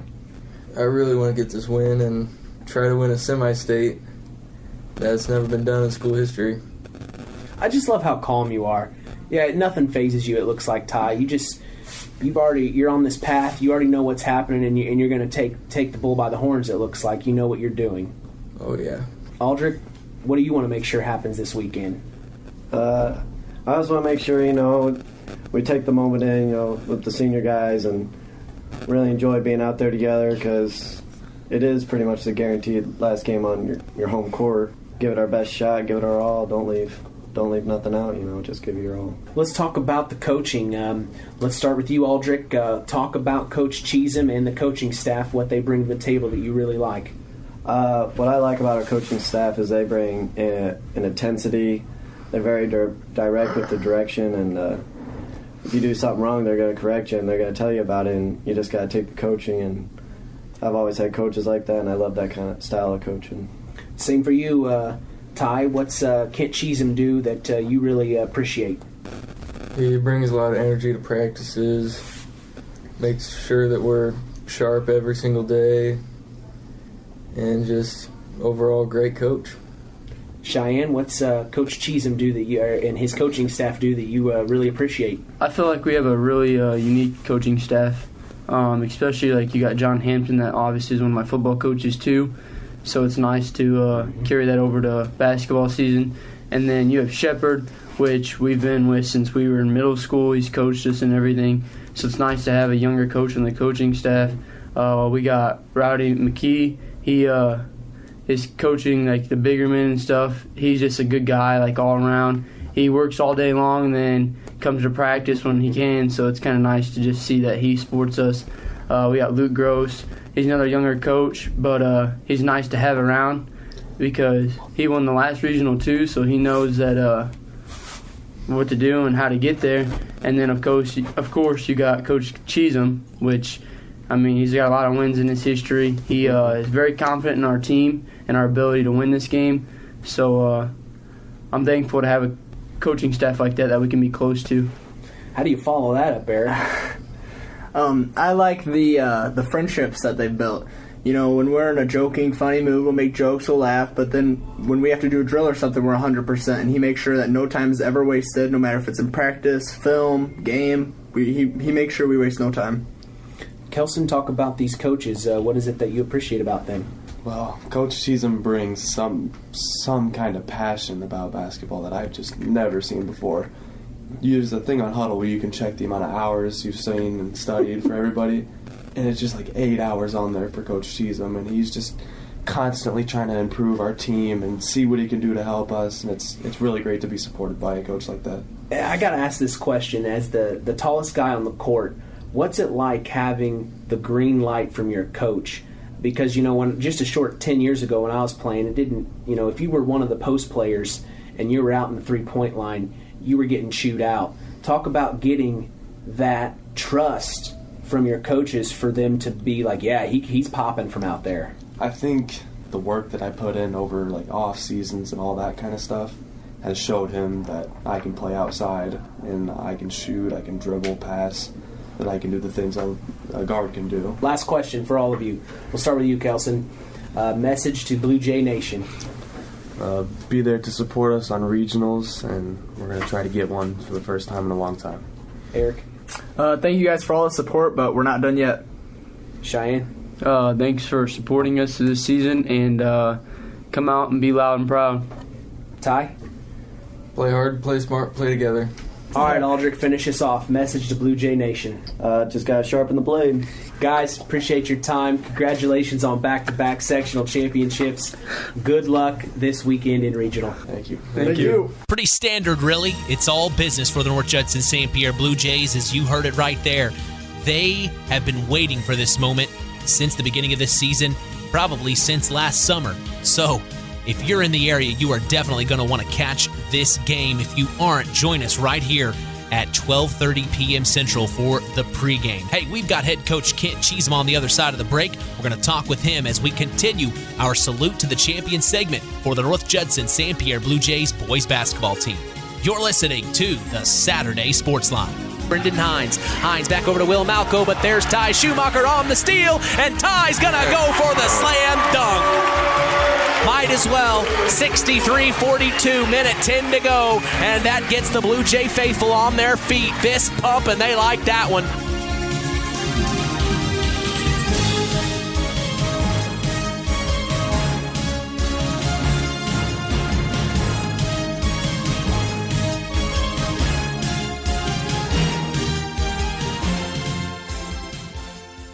Since 1936, Standard Plumbing, Heating, and Air Conditioning have always taken pride in doing the job right. Third-generation owner Brian Hammond and his family have always set the standard when it comes to taking care of all your heating and cooling needs. Making your home a comfortable home is the absolute top priority. If you are uncomfortable in your home, give them a call at 574-936-4660. Follow them on Facebook. Let Standard Plumbing, Heating, and Air Conditioning help you take control of your comfort.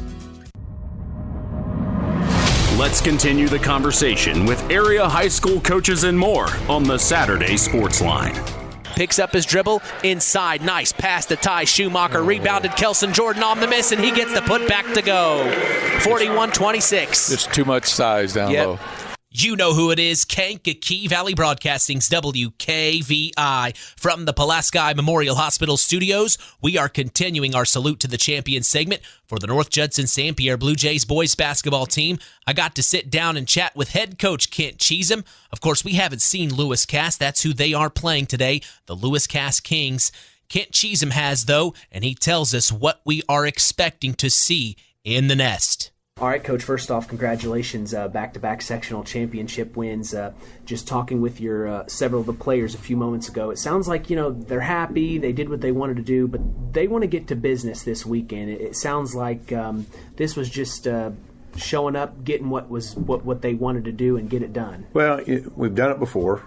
The expectation was that we were going to do it again this year, and, we were kind of the favorite. And, last year it was kind of hard to conceive because we hadn't won the sectional around here in such a long time that they don't even remember it. But now that they've done it, they want to do more. They want to go to the next step. And so that's why this weekend's so big for us. Well, talk about a sectional championship win. I know that this isn't a new thing for you, but just talk about what that means for a school system itself. It's huge. Here at North Judson, in our athletic hallway, the only way you get to put your picture on the wall is if you're on a sectional championship team. That's pretty special. And so they're going to get to do that for sure. But, we also put the number, the year up on the wall, on the blue line on the wall. And right now that number is white. And but if you win the regional, it turns to gold. And there aren't very many gold numbers up on that wall, and we'd like to be able to do that. I'd say you had 10 games to go of the season. You were talking to us on the Saturday Sports Line of things that you wanted to get tightened up with your team. And you said there were several things that you finally did. Here we are, 13 wins in a row. You're going into regionals. Do you like where your team's at? I do. I'm not sure that we played our best basketball last week in the sectional. But at the same time, I do like where we're at. One of those things that I wanted to kind of tighten up was our defense, and I think our defense has gotten a lot better. In this game against Lewis Cass, it's going to be a really, really tough challenge because they're so big. They got size on the perimeter, they got size inside. So our rotations and our help off the ball and pressure on the ball, it's all going to be really tested to the max against these guys. Well, talk about that win just last Saturday against a pretty good South Bend Career Academy Trailblazer team who had won their first sectional game just that afternoon, and then to turn around and play you guys, I thought really played very well. They did play very well, and they'd been playing really good basketball the last few weeks of the season. In fact, they played Mishawaka a couple of weeks before the end of the season, and Mishawaka won a 4A sectional, and they took those guys down to the wire. So they were a talented team. They had a new coach. They kind of got off to a slow start, but coach got those guys going in the right direction, and they played really, really well down the stretch. And it took everything we had to beat them that night. And you got to be at home. Talk about what that's like to participate in a sectional that you're hosting, and then to come out on top and win that. It's a lot of fun to play in our gym. We're really proud of our gym. We think aesthetically it's great for the fans, but it's fun for us.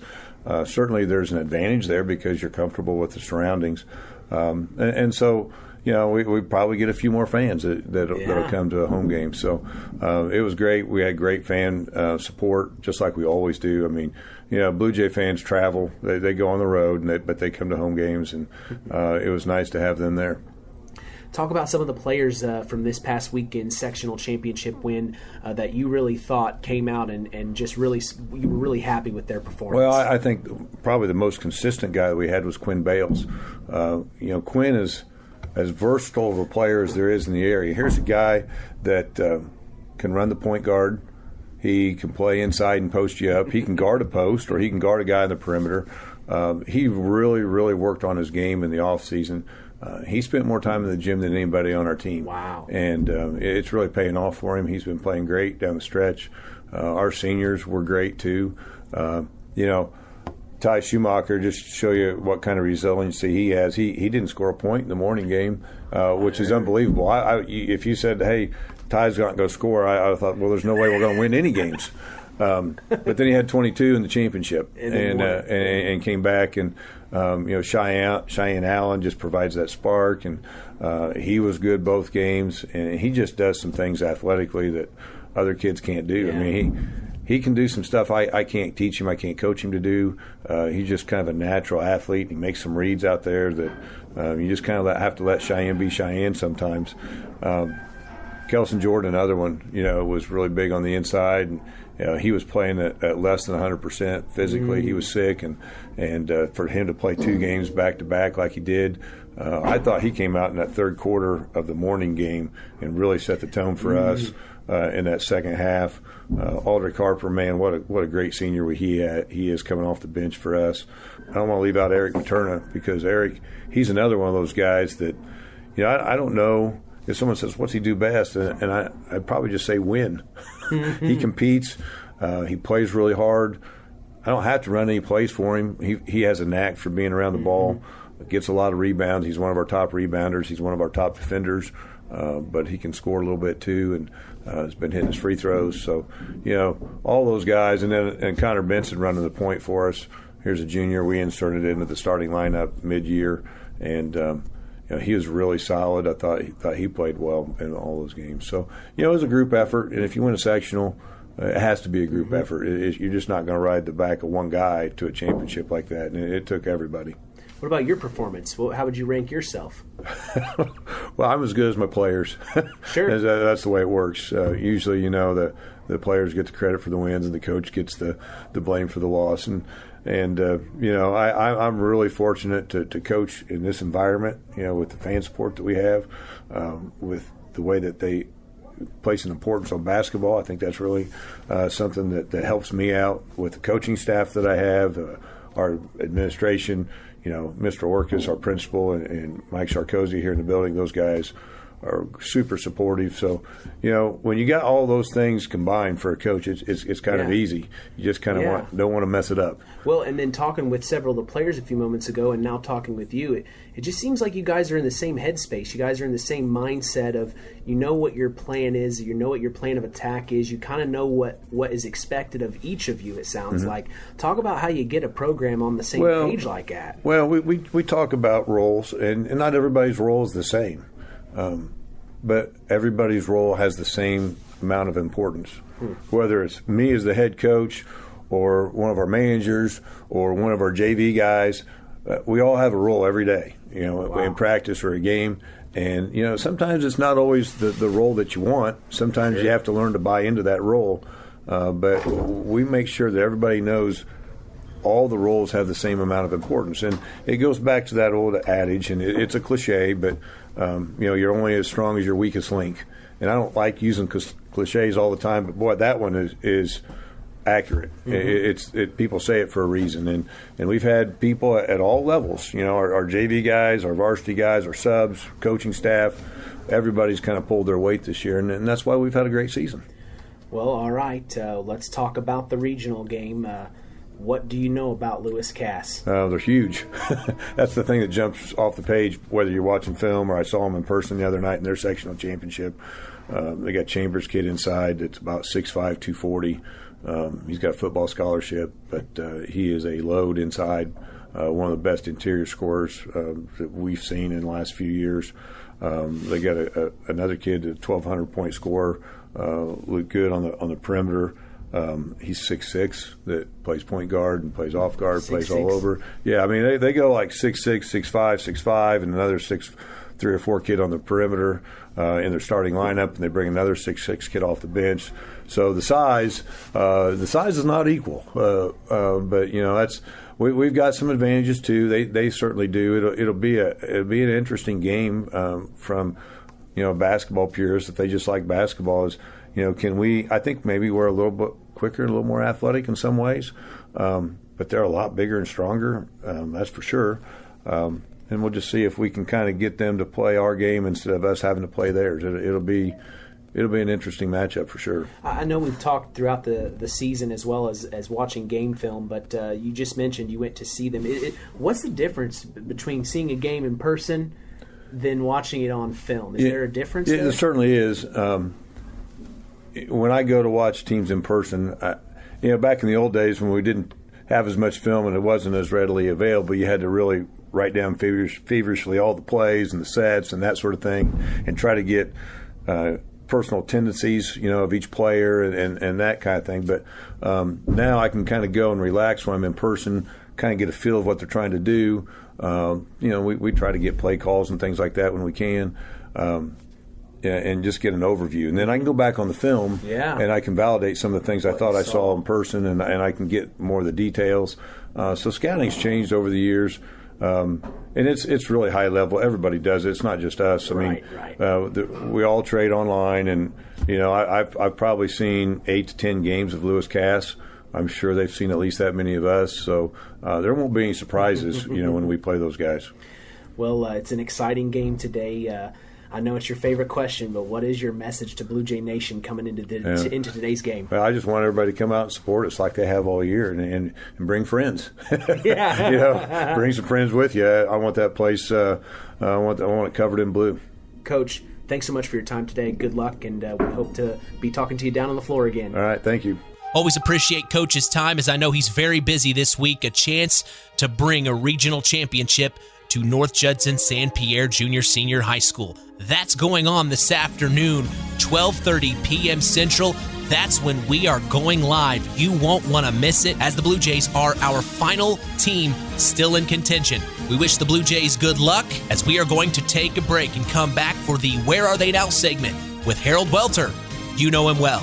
You're listening to KVB's WKVI. He kicks it up to Aldrich Harper, who then finds Cheyenne Allen inside to Kelson Jordan. Back out to the corner. Big time three from Aldrich Harper. He gets it to go. 10-2, 4:20 to go in the first.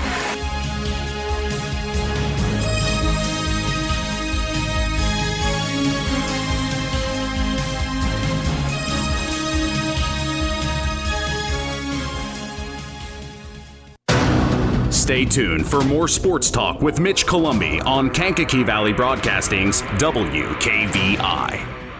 It's time now for Where Are They Now? A look back at more than a half century of WKVI radio covering local high school sports. Today's program is brought to you by Osborne's Mini Marts in Knox and Culver. Now let's meet one of the local high school sports figures from more than 50 years of WKVI sports and find out where are they now?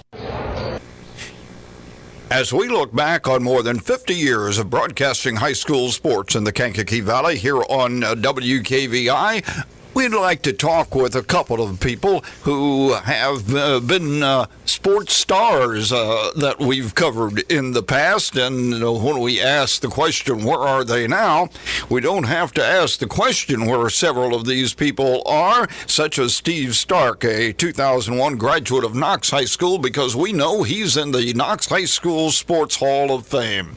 And a few weeks ago, they had the Hall of Fame activities at Knox High School, and we had a chance to talk to several of the new inductees, Steve Stark being one of them. Steve was a member of the tennis team and was named the most valuable player. He earned all-conference recognition in the Old Northern State Conference. He was a state qualifier in doubles for the Redskins tennis team. He was also a 3-time state qualifier as a member of the Redskins swim team. He set new school records in the 200 medley relay, the 200 individual medley, the 200 freestyle relay, and the 100 breaststroke, and he was named the MVP in swimming his sophomore, junior, and senior years. And he was a finalist for Who's Who among Indiana athletes in swimming. And Steve set a new standard of excellence for Knox student athletes, that's for sure. And we had an opportunity to talk with him on Hall of Fame night at Knox High School a couple of weeks ago.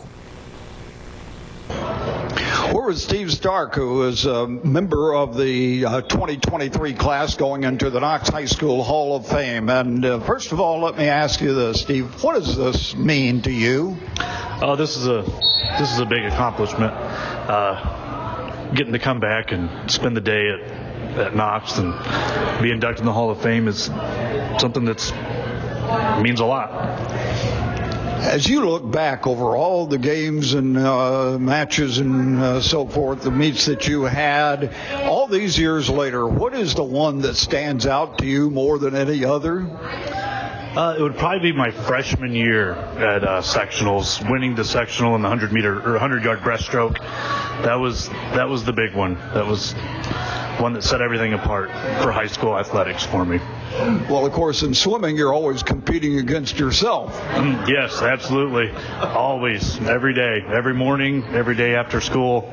It was all the time. The summers, winters, all the time. What did being a high school athlete, what did you learn that has helped you in life?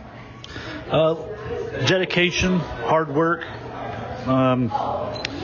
just the perseverance of all of it. Just every day, taking on the world. Who were some of the people as you grew up that helped you become a successful athlete? Oh my gosh, that list is endless. Everyone, friends, family, the Boriths, the Welters. I mean, that list goes on and on and on. All my teachers. Goodness, that could go on forever.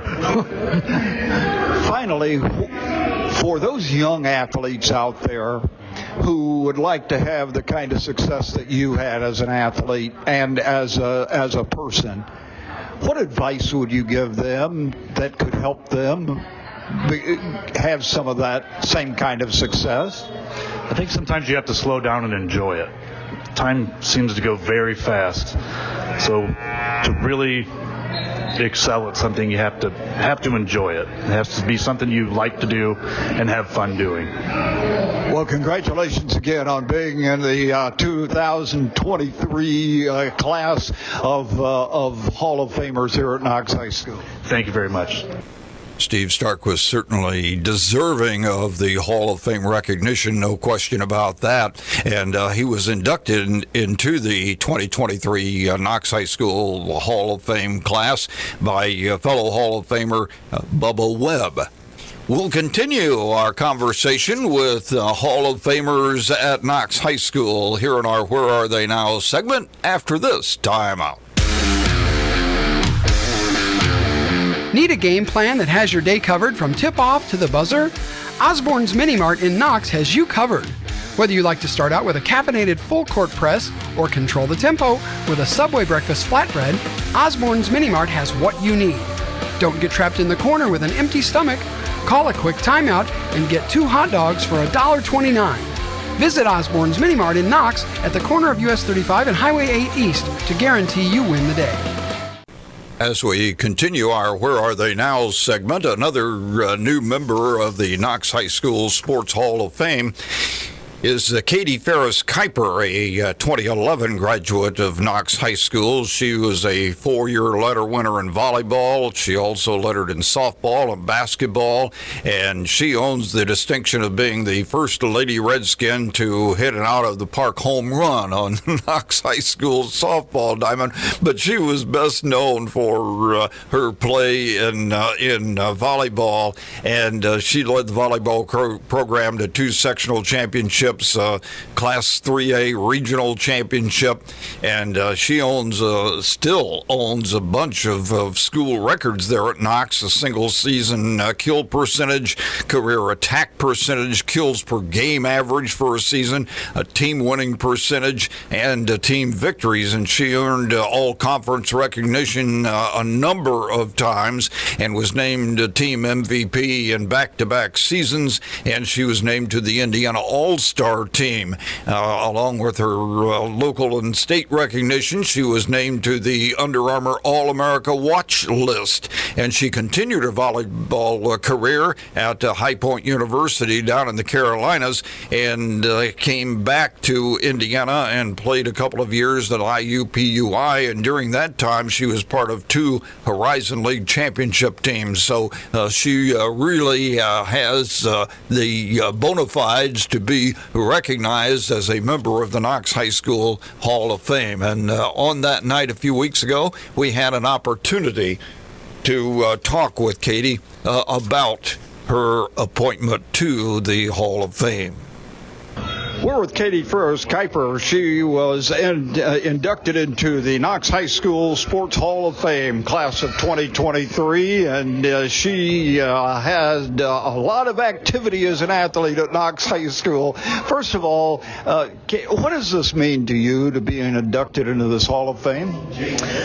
Well, being a lifelong Knox resident, it means a lot to me. I've done everything that I could athletically for my school, and I'm just very proud to be in the Hall of Fame today, especially with my mother. You had participated in a number of different sports, played a lot of games, a lot of matches. All these years later, which is the one game that stands out in your mind now more than any other? I hate to say it, but the one game that stands out to me is actually a loss. It was the loss in semi-state. We worked really hard the whole season. The regional game was obviously a very big high for me and the team and everyone, but just that loss, I'll never get over that loss. That just really hits me hard. Well, you certainly had success at the collegiate level as well. What did playing high school sports, how did that help you be successful in life?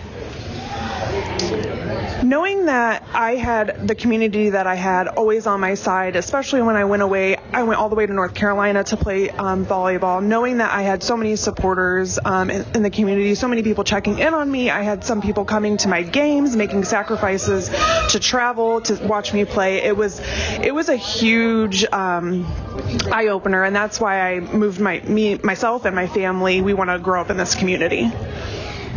Finally, for those young athletes out there who look at someone like you and the success you had, what advice would you give those young athletes to pursue the kind of success that you had?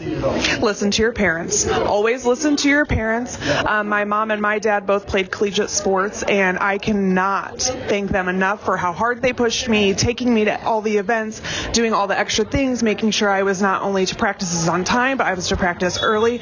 And I would just want every student athlete to appreciate their parents and all the sacrifices that they make to make sure that you're successful. Well, congratulations again on being in the Hall of Fame, and thank you for all of the exciting moments we Redskin fans had watching you play those years ago. I really appreciate it. Thank you so much, and thank you to the community. I appreciate it.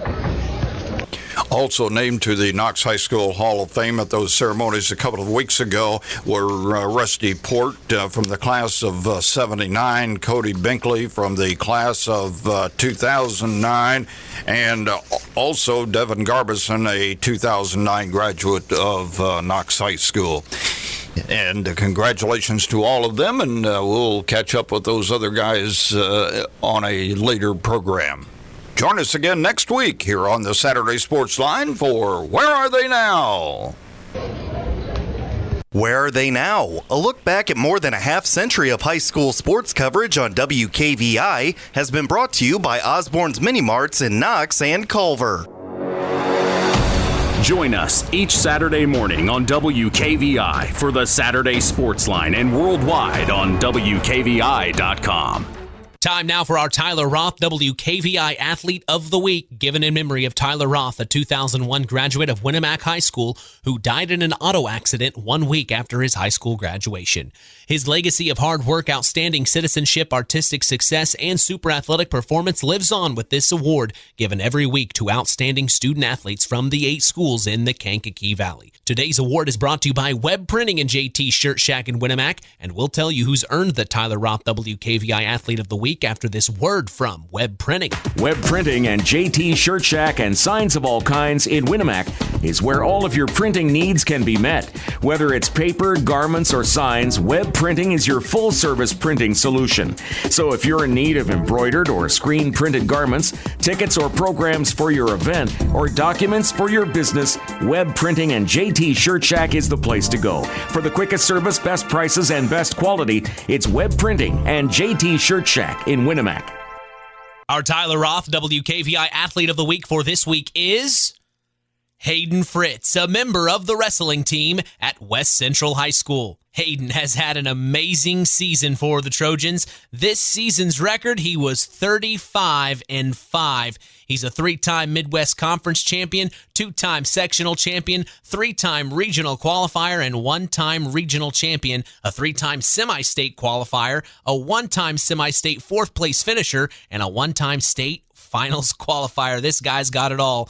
Also was the 2023 Most Valuable Wrestler named to the West Central Trojans wrestling team. Hey, and while we're at it, he's also a junior academic all-state qualifier. Hayden is the son of Matt and Nicole Fritz. As we congratulate Hayden Fritz of West Central High School, our Tyler Roth WKVI Athlete of the Week. Hayden will receive a certificate, a history of the award, and a t-shirt commemorating his achievement, and will also be a future guest on the Saturday Sports Line. He will be eligible for our Tyler Roth WKVI Athlete of the Year award later this spring, which carries with it a plaque and a college scholarship, compliments of WKVI and the family of Tyler Roth. The Tyler Roth WKVI Athlete of the Week is brought to you by Web Printing and JT Shirt Shack in Winamac. I'll make sure to get with Mr. Fritz this week, as that is going to wrap things up for us here on this Saturday Sports Line. But don't worry, stay tuned. Coming up shortly, 1:30 Eastern, 12:30 Central, we will be going live from the Nest in North Judson as the North Judson-San Pierre Blue Jays host their regional matchup against the Lewis Cass Kings. That's coming up shortly. Don't miss it. You've been listening to the longest running high school sports show in Indiana, and we are not going anywhere.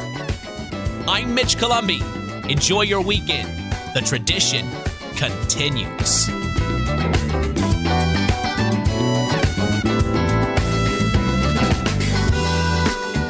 From the Pulaski Memorial Hospital studios of Kankakee Valley Broadcasting's WKVI, you've been listening to the Saturday Sports Line with sports director Mitch Columbi and sports analyst Chris McGowan.